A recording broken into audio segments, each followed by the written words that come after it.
بسم اللہ الرحمن الرحیم۔ قال ابن عمران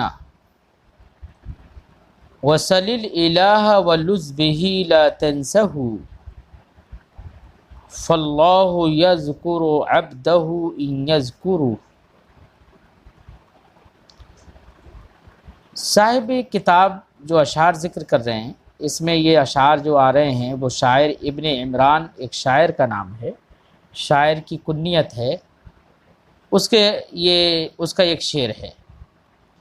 عمران دیکھو، ہم نے کہا قال ابن عمران، عمرانہ ہم نے اس کو منصوب پڑھا، فتح پڑھا، کیونکہ عمران یہ غیر منصرف ہے، علمیت اور الف نون زائد تان کی وجہ سے، اور غیر منصرف کا اعراب حالت جزی میں بھی فتح کے ساتھ ہوتا ہے، ٹھیک ہے۔ قال ابن عمران، ابن عمران نے کہا، کیا کہا؟ وَسَلِ الْإِلَٰهَ وَلُذْ بِهِ لَا تَنْسَهُ، واو عاطفہ ہے، و اور سل یہ سأل یسألو سے فعل امر ہے، اسأل، کیا ہے؟ اسأل۔ اب اسأل میں ایک قاعدہ جاری ہوتا ہے بیٹا، آپ نے پڑھا ہوگا اور نہیں پڑھا ہے تو پڑھیں گے انشاءاللہ علم الصیغہ میں۔ قاعدہ یہ ہے کہ اگر کوئی بھی حمزہ مفتوحہ ہو اور اس سے پہلے حرف صحیح ساکن ہو تو اس حمزے کی حرکت کو نقل کر کے ماقبل کو دے دیتے ہیں۔ یہاں پر اس ال میں حمزہ مفتوحہ ہے اور اس سے پہلے سین حرف صحیح ساکن ہے، اس لیے اس حمزے کی حرکت کو نقل کر کے ماقبل کو دے دیا، ٹھیک ہے نا۔ اب حمزہ ساکنہ ہو گیا، ماقبل فتح ہو گیا، اس حمزے کو الف سے بدل دیا، اب ہو گیا اصال۔ اب اصال ہوا تو بیٹا الف اور لام، چونکہ فعل امر کا آخر مجزوم ہوتا ہے تو الف اور لام دونوں کے درمیان اجتماع ساکنین ہوا، الف گر گیا، اب ہو گیا اصل، اصل۔ اور اصل جو حمزہ ہے نا شروع میں حمزہ وصل، وہ اس لیے لائے تھے کہ سین پہلے ساکن تھی تو ابتدا بالسکون تاکہ لازم نہ آئے، اس لیے حمزہ شروع میں لے کر آ گئے تھے۔ اب یہاں پر سین خود متحرک ہو گئی تو اب ابتدا بالسکون لازم ہی نہیں آئے گا، اس لیے جو حمزہ وصل لے کر آئے تھے وہ حمزہ وصل بھی گر جائے گا۔ اب بچے گا بیٹا سل، تو سل یہ سأل یسألو، اس کا معنی ہوتا ہے مانگنا، سوال کرنا، اسی سے فعل امر ہو گیا سل۔ اور تو مانگ، امر حاضر، امر واحد حاضر کا صیغہ ہے، ٹھیک ہے۔ الالہ، الہ کا معنی ہوتا ہے بیٹا معبود، لائق عبادت۔ واللذ به، لذ یہ لازا یلوزو سے ہے، کس سے ہے؟ لازا یلوزو، لازا یلوزو نصر ینصرو سے، اس کا معنی ہوتا ہے بیٹا پناہ لینا۔ تو جیسے لا قالا یقولو سے فعل امر قل بنانا، ویسے ہی لازا یلوزو سے فعل امر لز ہو گیا، لز کا معنی تو پناہ لے۔ تو جو تعلیل بیٹا قل میں ہے وہی تعلیل لز میں ہے۔ وَلُذْ بِهِ، بِهِ کی ضمیر کا مرجع الہ۔ لا تنسہ، نسیا ینسا، باب سمع سے، اس کا معنی ہوتا ہے بھولنا۔ لا تنسہ یہ فعل امر ہے، وہ فعل نہیں ہے، تو معنی ہوگا لا تنسہ، تو مت بھول، ہو اسے۔ اب مطلب ہوگا وَسَلِ الْإِلَٰهَ وَلُذْ بِهِ لَا تَنْسَهُ، اور تو معبود سے مانگ، وَلُذْ بِهِ اور اسی کی پناہ لے، لا تَنْسَهُ اس کو مت بھول۔ فَاللَّهُ يَذْكُرْ عَبْدَهُ إِنْ يَذْكُرْهُ، فَاللَّهُ یہ لفظ اللہ جو ہے یہاں پر یہ مبتدا واقع ہے، تو فاللہ میں لفظ اللہ یہ مبتدا ہے، یذکر عبدہ، ذکر یذکر یاد کرنا، عبدہ اپنے بندے کو، عبد جمع عباد، اس کا معنی بندہ، اور غلام بھی ہوتا ہے۔ ان یذکرہ، اگر ان شرطیہ، یذکرہ، یذکر وہی ذکر یذکرہ سے، اور یذکر کے اندر جو ضمیر ہے وہ عبد کی جانب لوٹ رہی ہے، اور ہا ضمیر جو ہے وہ اللہ کی جانب لوٹ رہی ہے۔ معنی ہوگا فاللہ یذکر عبدہ، تو اللہ اپنے بندے کو یاد فرماتا ہے، ان یذکرہ، اگر بندہ اسے یاد کرے۔ یعنی شاعر نے یہ کہا کہ اللہ ہی سے مدد مانگو، اللہ ہی سے سب کچھ مانگو، اور اسی کی پناہ لو، اس کو مت بھولو، اس کا ذکر کرتے رہو، کیونکہ اللہ کا تم ذکر کرو گے تو اللہ تمہیں یاد فرمائے گا۔ جیسے کہ قرآن میں فرمایا کیا ہے، فاذکرونی اذکرکم، تم مجھے یاد کرو، تم میرا ذکر کرو، میں تمہارا چرچا کروں گا۔ تو اس آیت کریمہ کی طرف اس شعر کے اندر تلمیح ہے، اشارہ ہے۔ وقال غیرہ، اور ابن عمران کے علاوہ دوسرے شاعر نے کہا، کیا کہا؟ لا تجعلن المال کسبک مفردا وتقی الہک فاجعلن ما تکسب کسب یکسب ضربہ سے، اس کا معنی ہوتا ہے کسب یکسب، اس کا معنی کمانا۔ اب دیکھیے، لا تجعلن، نون ثقیلہ ہے لگا ہوا فعل نہیں پر، اصل ہے لا تجعل اور اس پہ نون ثقیلہ لگ گیا۔ لا تجعلن المال، ہرگز مال کو مت بنا، کیا مت بنا؟ کسبک، کسبن کا معنی ہوتا ہے بیٹا کمائی، کسبک اپنی کمائی، مفردن تن تنہا، تو مال کو تن تنہا اپنی کمائی ہرگز مت بنا، یہ ترجمہ ہوگا۔ وَتَقِ إِلَٰهَكَ، وقع یقی بچنا، پرہیزگاری کی اختیار کرنا، ڈرنا۔ وَتَقِ إِلَٰهَكَ، اور اپنے معبود کا تقوی اختیار کر، پرہیزگاری اختیار کر۔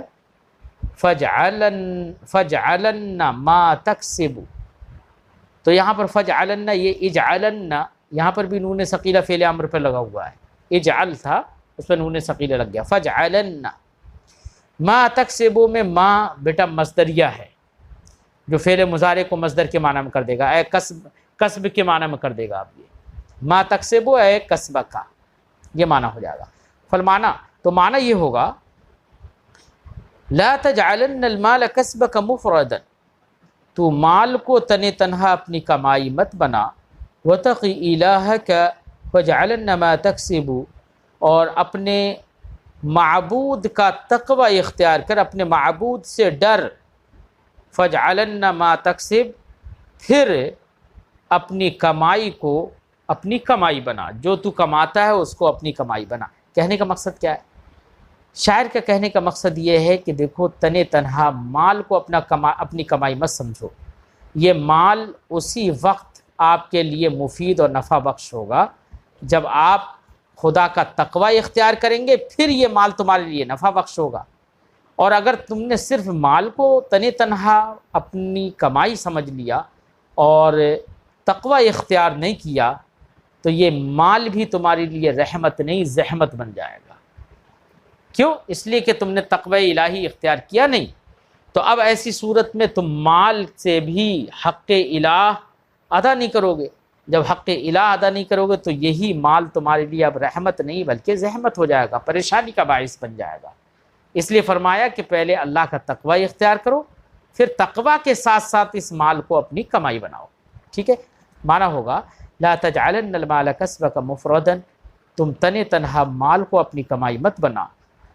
وتقی الہک فاجعلن ما تکسب، اور اپنے معبود سے ڈر اور تقوی اختیار کر اس کا، پھر اپنی کمائی کو کمائی بنا، جو تو کماتا ہے اس کو اپنی کمائی بنا۔ ما احسن ما قال ابو نواس لہارون رشید وقد اراد عقابہ، ما احسن یہ پہلے تعجب ہے، دو صیغے آتے ہیں نا تعجب کے. ما احسن ما قال ابو نواس، ابو نواس نے کیا ہی اچھا کہا،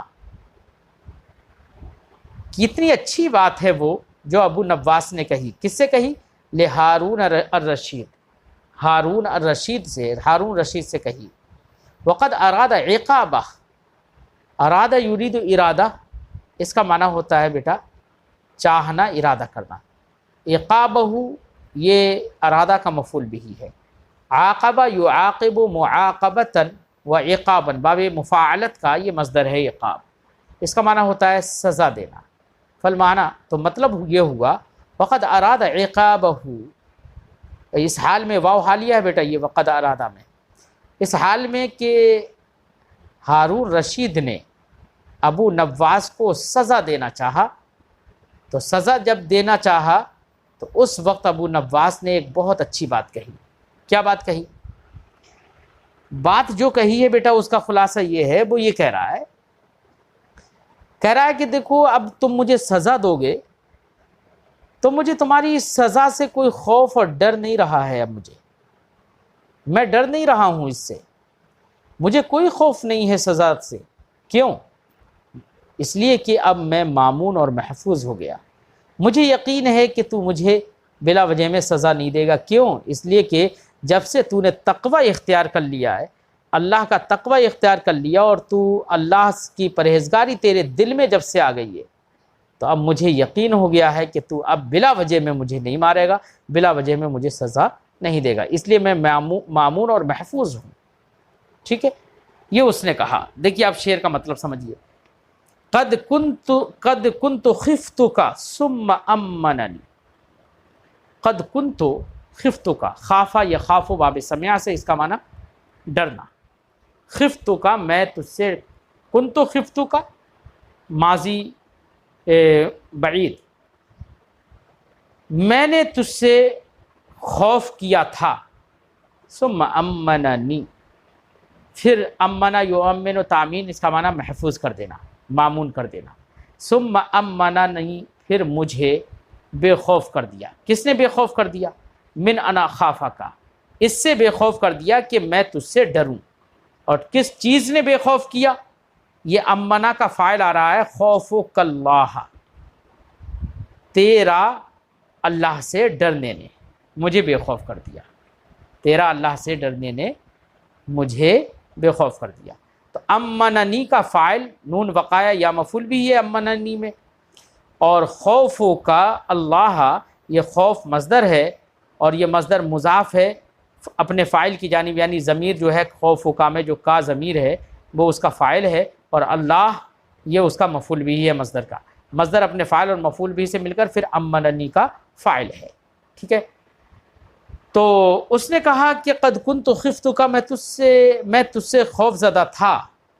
ثم امننی من ان اخافک، پھر مجھے محفوظ اور مامون کر دیا اس سے کہ میں تجھ سے ڈروں.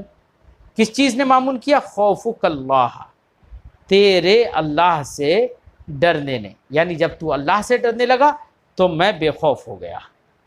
ٹھیک ہے، اوپر جو ما احسن ما قال ابو نواس کی جو ترکیب میں نے ذکر کی ہے کہ ما بمعنی ایو شیء ہے بیٹا، یہ اس کے معنی میں یعنی ما موصوفہ ہے، یہ ما بمعنی ایو شیء ہے. ما احسن ما قال ابو نواس، ما بمعنی ایو شیء. تو یہ ما جو ہے بیٹا مبتدا بن جائے گا، اور احسن فعل ہے، اس کے اندر ضمیر اس کا فاعل ہے، اور ما قال ابو نواس یہ موصول صلہ سے ملا کر احسن کا مفعول بھی بنے گا. پھر احسن فعل اپنے فاعل اور مفعول بھی سے مل کر پھر یہ خبر بن جائے گا، جو ہم نے ما کو مبتدا بنایا تھا اسی کی یہ خبر بن جائے گا. یہ ترکیب ہوگی اس کی. ٹھیک ہے، اور جو پہلے میں نے ترکیب کی تھی وہ غلط ہوگی، وہ میں اس وقت میرے ذہن میں شاید نہیں آئی تھی.